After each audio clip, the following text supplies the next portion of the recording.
So after a crazy and unpredictable Australian Grand Prix weekend, we immediately get moving to round two in this doubleheader with the next circuit being the Shanghai International Circuit in China. And could I say a very hot take woke opinion right now? The season should never start in a double or triple header. I personally feel like it would be much better if round one happens and then a basic 1 week break before round two. It keeps F1 on the mind while also giving us time to digest what exactly just happened, because the season opener, hence its name, opens the season. We see the new cars, reg change or not, and the new running order along with seeing inklings of storylines develop. So me personally, I would love if there was a 1 week break after the season opener so we could all sit down and say, what the hell just happened? Especially this year, since as we may know by now, the cars, the sport in general is completely different now. And I feel like we as fans should be able to sit down and really digest what happened and what's going to happen. But as is the nature of the sport, everything is half-assed. Now we gotta move quick now. From the things we can talk about from Melbourne, I would say things look good, all things considered. Australia really could have been split in two, the qualifying and the race. After qualifying, everyone and their mother swore to the ends of the earth that the sport was ruined and how nothing will be the same and how Puerto Rico's to blame for all of this. But come race day, the same people are now like, wasn't that bad, I could get behind this. So why is this the case? Well, qualifying is all about pushing to the maximum. So when we cut to the onboards of the drivers and we see and hear them lifting off well before they break, it is very off-putting. Is the sport ruining? Not really, since they're still going fast, but I understand the frustration since no one wants to see Lycos in qualifying. However, come race day and when the field is bunched together racing like that, it is pretty damn good. There of course was the amazing fight between the top three in the first 10 laps, but even after Ferrari threw and let Merc run away, there was still great midfield racing and even Max and Lando in the lower end of the top field. So while qualifying may be a bit weird, at least the racing looks good. But who knows, that was the new regs at one track for crying out loud. We should let time pass and see racing at other tracks before we make final judgments. Say, how about you race at a place like, I don't know, China round two? The Shanghai circuit is said to be a more favorable track for these new regulations, but Melbourne was supposed to be a terrible race to watch, so for all we know, China could be absolute cinema or absolute ass to view. The circuit normally isn't anything too crazy, with most action either happening at turn 1 where Vettel was torpedoed in 2016, or at the end of the super long straight where again, Vettel was torpedoed in 2018. So let's go find out how this weekend can go by looking at the teams to watch, the drivers to watch, the drama from the previous weekend, and of course, my lovely predictions for the sessions. Go subscribe if you're new if you love orange chicken, and let's get to quacking now. See those clouds up in the corner? That's where the rain is coming from.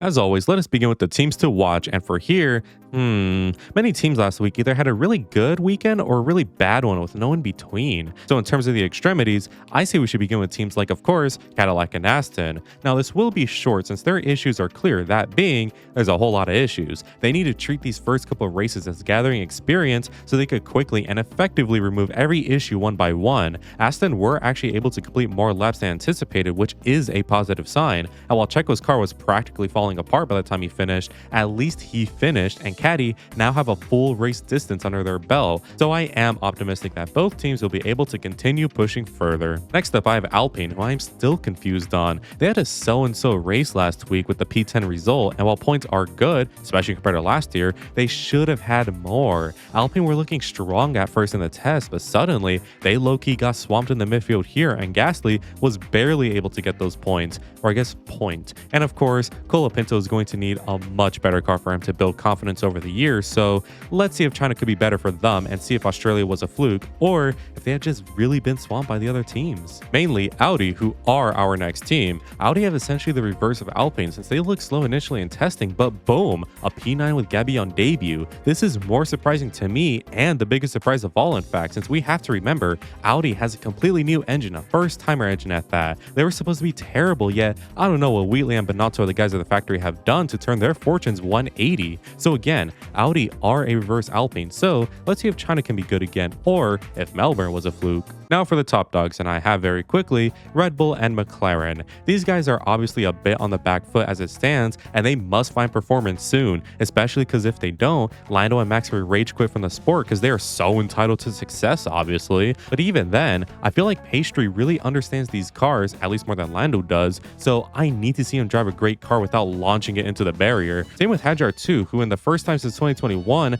actually looks like a Formula One driver in the second Red Bull seat. So don't slack off, Stella and Mekis. I'ma need to see something soon. And finally, we should of course watch some Mercedes and Ferrari. These two teams are real interesting since they nailed the two aspects of the regulations, but only one each. Mercedes nailed the engines while Ferrari nailed the chassis and aero. Of course, it is more beneficial to have a good engine at this point of the season, but should Ferrari catch up in engine power, dare I say, Ferrari look more likely to take the season or future ones. Either way, these two teams seem to be our contenders, so let's see if they can replicate their Melbourne antics in China, just without the Ferrari strategy fumble, please. Now we have the drivers to watch, and in my opinion, there are a clear two we must see whose teams stirred up the most buzz last week, that being, of course, Kimi Antonelli and Lewis Hamilton. I would say George and Charles, but we know they'll perform good, that is guaranteed. And while I have zero doubt Kimi and especially Lewis will perform well too, I think we should view them slightly more because they need to be right there assisting their teammate or being ahead of them. If Charles and George are our titans for the title, they're going to need backup, and while Lewis was just that last week, Kimi unfortunately wasn't, and even with Lewis, it's not like he did overtake George on track, so let's see how these two can continue to assist their teams and their efforts this year. But now from the drama from the past week, and first up, I have the driver's verdict of the new regulations. Oh boy. So it seems pretty mixed right now if I'm being honest. If there is a constant, however, it's the fact that no one likes qualifying right now. I mean, sure, the lap times are still fast, but the issue mainly comes from the fact that the drivers cannot push how they want to. It's really the issue of the ground effect cars burning too much tire, repainted to now these cars are burning too much battery. Except it's probably worse since now they have to lift and coast and super clip everywhere, which for qualifying, yeah, I don't blame them for their frustrations. However, when it comes to the racing, it's mixed. So in other words, nothing is different. The winning drivers say the cars at worst are strange, while the losing drivers are saying it's terrible and an embarrassment to the sport. Lewis and George in the interviews after the race said they quite enjoyed the racing and the spectacle and found it much better than ground effects, while Max and Lando has said the cars are terrible and a joke to racing. It's almost like when you win, you're happy, and when you lose, you're mad. So please guys, again, do not take these drivers' word for when it comes to the state of racing. Make your own opinions once a good sample of races has been completed, please. Which leads me to my next story, since next up I have the fans' verdict of the new regulations. Now, while there are those who are waiting to make final judgments, only making inferences for now, there are others, some with platforms, who are very reactionary. So for example, after qualifying, everyone and their dogs were saying how F1 is ruined and the race is going to be unwatchable trash, yet come the race and it being good, these same people are now like, well, it wasn't that bad. No shit, it's almost like we can't judge anything when the thing wasn't even completed. So in my eyes, any and all verdict of these new regs until maybe April or May will be bullshit, since there's not enough racing to go off of. We have for sure seen enough to make observations and inferences, such as qualifying maybe being compromised, but let's not pretend it's sport ruining. If you're watching off-board shots, it's not visible, and if anything, still looks faster than the boat to ground effects. Also, there was another point that kind of irked me, and it's the notion that the racing we saw in Melbourne was artificial. They say that the new stuff introduced in the regs allowed for a yo-yo effect of racing, where it was pass-repass, which was artificial racing.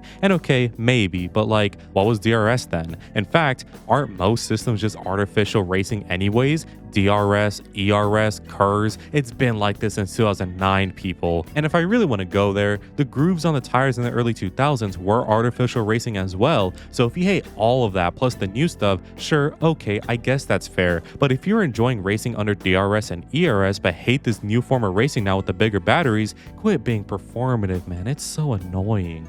Next up is me jinxing the hell out of Oscar. This is a short one since I just found this funny, but basically, last week in the Australia preview, I said Oscar has a big chance to redeem himself from last year's race, since in the new reg period, he could take some by surprise and drive really well, more than he usually does. Plus, it seems Oscar is getting on with the new cars better than Lando, so it was right there for him to have a good race, but who knows considering the ladder even started. Crashing on the reconnaissance lap is always a bummer, so let's just hope China can be his redemption point. This technically is another home race for him. Finally, I have the potential of a new silver-red war spearheaded by George Russell and Charles Leclerc. Bro, this is like the plot of Creed 2 with the legacy drivers of Lewis and Seb, George and Charles duking it out now. Yes, I know technically Lewis switched sides, but let me cook. I would love this fight all year, since while I do go for Ferrari, I do love me a Mercedes side piece of George Russell here and there, so even if Ferrari lose, at least it doesn't hurt as much. Charles and George are drivers who are so ready to win a title. They have it in them. They just need the machine.